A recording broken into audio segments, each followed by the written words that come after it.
As you can see here, it says that these are Insynerators, but look, Jones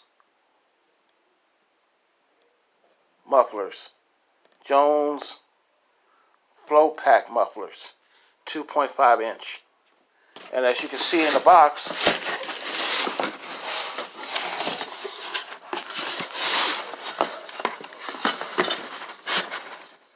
Jones Flow Pack Mufflers, 2.5 inch inlet.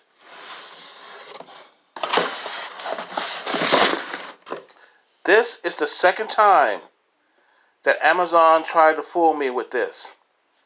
I bought flow pack mufflers in the past, but I do not want flow pack mufflers. I wanted Insynerators. Now, I don't know why they're doing this, but these are not Insynerator Bullit mufflers. These are the cheaper knockoffs.